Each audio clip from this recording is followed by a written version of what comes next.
There are moments in history that change everything, not slowly, not over decades, but in the span of seconds. August 6th and August 9th, 1945 were two such moments. On those days, the world didn't just end for two cities. It ended for a version of humanity that could still claim ignorance of its own power. Hiroshima and Nagasaki weren't just military targets. They became turning points for civilization, moments when mankind crossed a line it could never uncross. For the first time, the idea of apocalypse was not theoretical but witnessed, felt, and survived. The Earth itself seemed to pause, unsure of what humanity had just unleashed. Hiroshima was the test, the warning shot.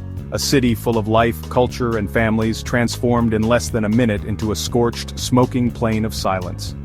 80,000 lives were extinguished in the time it takes to inhale. A blinding white light. A roar that shattered windows miles away. And then, nothing.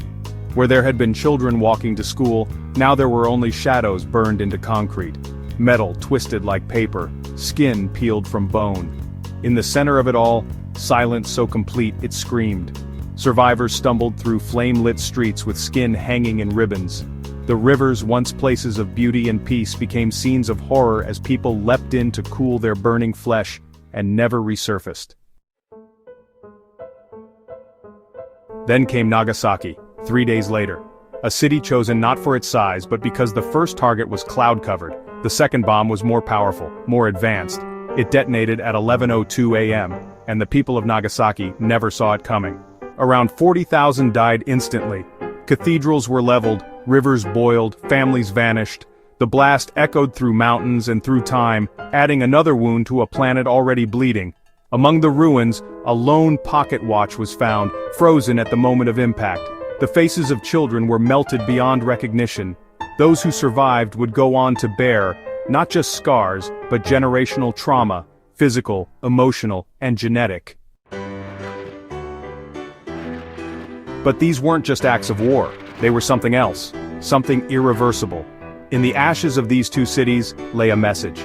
A message to every leader, every scientist, every citizen. This is what happens when knowledge outpaces wisdom. When technology leaps ahead of morality. When power is used not just to conquer but to erase. This was no longer warfare. It was warning. A demonstration of finality, not just for enemies but for the future. It marked a threshold, a portal into a world where diplomacy would forever be shadowed by the possibility of annihilation. And then, just 16 years later, the world watched in horror again, not as a city vanished, but as the earth trembled beneath the shadow of a bomb so large, so apocalyptic, it was never meant to be used. It was meant to be seen. It was called Tsar Bomba. The year was 1961. The Cold War was ablaze with paranoia. In an attempt to flex its power, the Soviet Union detonated the most powerful nuclear device ever built. The bomb was so large it had to be dropped by a specially modified aircraft, and even then, the pilots were not expected to return. The bomb exploded over the remote island of Novaya Zemlya, releasing a fireball 8 kilometers wide and a mushroom cloud that reached over 60 kilometers high. The blast shattered windows 560 miles away and was so powerful that it disrupted radio communications for hours. Though it was a test, the world got the message loud and clear. Humanity now had the power to end not just civilizations, but all of civilization itself. This detonation didn't just send shockwaves through the ground, it sent a wave of fear through every political chamber on the planet. Because if Hiroshima and Nagasaki were the proof that atomic weapons worked, Tsar Bomba was proof that there would never be a safe upper limit. No threshold of horror that would cause nations to say, this far, no further. It illustrated how close we were to the edge of reason, the collapse of caution, the end of measured thought. It wasn't about tactical advantage, it wasn't about defense, it was about spectacle. About proving that mutually assured destruction wasn't just a doctrine, it was a reality waiting for a trigger. And still, the world didn't stop. The Soviet Union rushed to build its own bomb. Then Britain, then China, France, India, Pakistan, North Korea. The club grew, the arsenal swelled, the missiles became faster, the payloads heavier, the consequences unthinkable. Humanity had entered a new era, not one of peace but one of poised destruction. A long, quiet wait with fingers hovering over buttons that could end everything. The Cold War crystallized this terrifying reality, as school children practiced duck-and-cover drills and governments built underground bunkers, pretending survival was possible. We tell ourselves that Hiroshima and Nagasaki were exceptions, that they were necessary, that they ended the war. But behind those justifications is a darker truth, one we are still afraid to admit.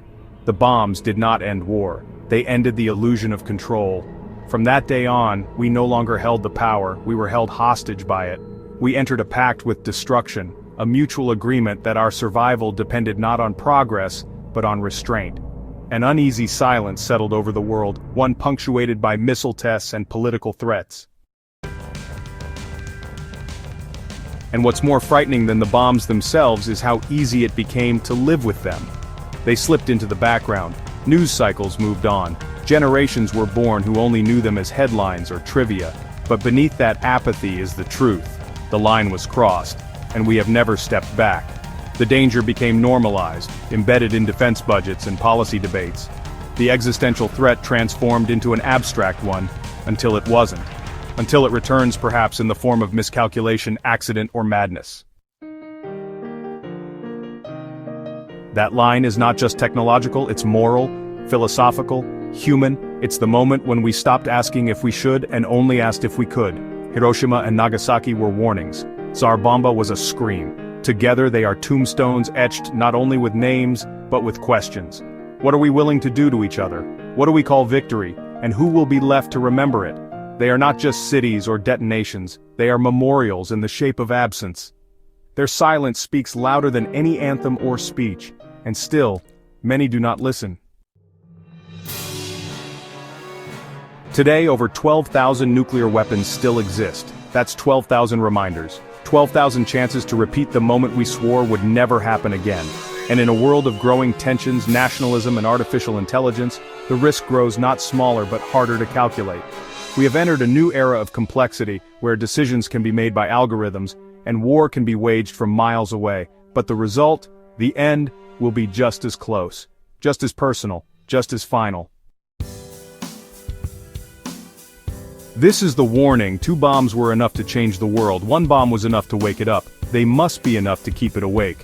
Because the third won't just kill, it will erase. Not just cities, but memory. Not just lives, but civilization. If we allow apathy to outweigh empathy, silence to drown out truth, and fear to override responsibility, then we have already begun writing the story of the third city. The one that will not rebuild. The one no one will visit. The one that ends the story. Because if there is a third city, if there is a third date, we will not look back in mourning. We will not look back at all. We will not be survivors. We will be relics of a moment we refuse to learn from. The final punctuation mark on the story of human arrogance, the cost of forgetting. This story is not about guilt, it is about memory, it is about choice, it is about remembering the moment we crossed the line and deciding every single day not to cross it again. It is a choice we make in classrooms, in policies, in conversations around dinner tables. It is a choice between comfort and awareness, between forgetting and bearing witness. It is not a relic of the past. It is a demand for the future. If you've read this far, let it stay with you. Let it disturb your comfort. Let it challenge your silence. Because remembering is not enough. It never was. Share this story, talk about it, teach it. Because history doesn't repeat itself, we do. If you found this powerful, subscribe to our channel for more untold stories, chilling truths, and forgotten warnings from history. Help us keep the memory alive, one story at a time.